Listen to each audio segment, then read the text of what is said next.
Hey you guys, welcome back. So listen, let's just jump into this, okay? So we've seen these cards earlier today, okay? And you guys, whenever a spirit shows me the same energy over and over, then there's definitely something the collective needs to pay attention to, because it's typically about a perspective shift. So let's just run back through this, okay? We have childish, no contact in the reverse, clarified by intimacy in the reverse, infatuation, double life at the bottom of the deck, no, and dark night of the soul. All right.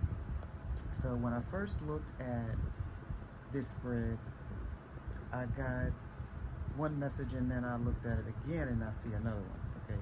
So the first message is kind of obvious. Okay. An emotionally avoidant person who wants to break no contact for physical reasons. They just want to have sex. And you guys, I have been pulling, I've been feeling and pulling sexual chemistry cards all day long. I'm not even going to show you guys anymore some of the things that's in this deck. Okay, now this person could be living a double life. They could be living in another situation with someone else, or they could. It doesn't necessarily have to mean that they're in a relationship with someone else. It could be that they're presenting one way for the world to see, and then something else behind closed doors. Okay. Either way,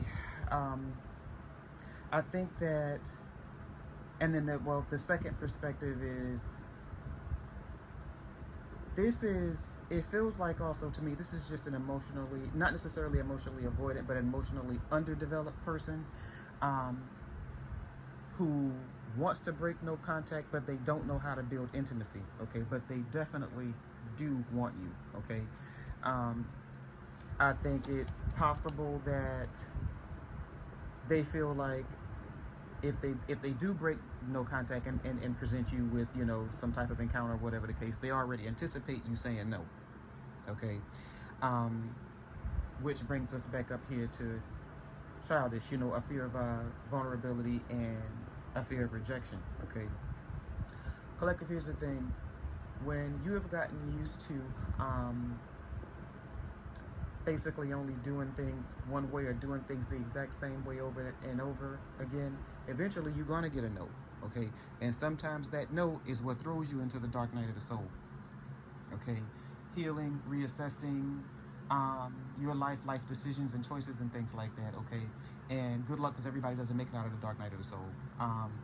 That being said, okay, this person has gotten really good at managing appearances, okay? But this is, and ladies and some men, we've all dealt with it, okay? This person is not emotionally mature, okay? Like I said, in the first energy, I felt an emotionally avoidant person, and in this one, I feel like they're just emotionally underdeveloped, okay?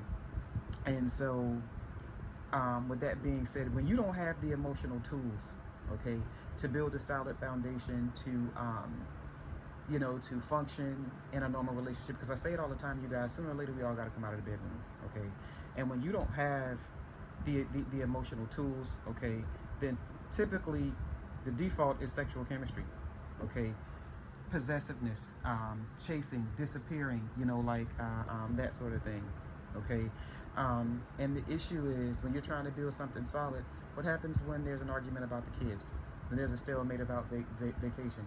When, there's a tiff about, well, you didn't put gas in the car, or you were supposed to get the oil change, or whatever the case. You guys, the biggest blow-ups can start from the simplest things, okay?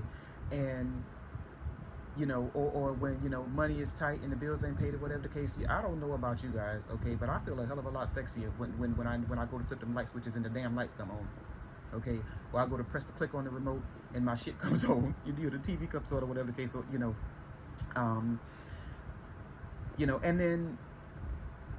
and then ultimately, sometimes people just need it. What happens when what you want is reassurance as opposed to physical affection? Okay, that's why I say, like, some people are just emotionally underdeveloped, and that didn't start with you, collective. It didn't start with the last person, and it ain't going to start with the next person, okay? These are all things, that a person has been conditioned into, okay? Unfortunately, a lot of times with our men, You know what I'm saying? I say this all the time. A lot of you guys were taught to toughen up and shut up and suck it up by the time you were 5 years old. Okay, a lot of you guys did not grow up in emotionally safe spaces. I'm not speaking to physical abuse, although that could be the case. But you know, like for instance, for example, your 10-year-old son starts wetting the bed. Okay, most parents don't think about, okay, well, what's causing this? Okay, because that's regression. If your son or daughter, okay, has been potty trained since they were 2, never had any accidents, never had any problems, and all of a sudden at 9, 10 years old they start wetting the bed, okay, something has happened, okay, and unfortunately, you know, a lot of parents don't address it, okay, because they make it too much about themselves, if that makes sense. Okay, you think that you know, it means that you failed on your job as a parent. Okay, parenting don't come with instructions, okay, but you got to know the signs. You know what I'm saying? Okay, and so instead of somebody pulling their child to the side and saying, you know, hey, what's going on, you know what you typically hear? You mean to tell me, as big as you are, you still piss in the bed? Okay, you honestly think a person can get over that? No, they don't.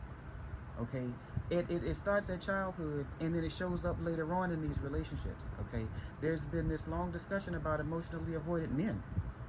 Okay, and so I think that, like I said, when you don't have the emotional tools, the only thing that you know how to do is just default to sexual chemistry. Okay, and so yeah, I mean, I'm definitely feeling two energies here. Like I said, you know, somebody definitely, they're definitely craving you collective. Okay, you know, but you know, at the, and like I said, this could be somebody who's very well leading a double life with someone else, and it could be someone who's not in a, you know, not in a relationship, but they're presenting two different sides of themselves to the world. You understand what I'm saying? Okay, so anyway, I've gone on too long. Anybody want to talk? You know what to do. Bless your hearts, love you back.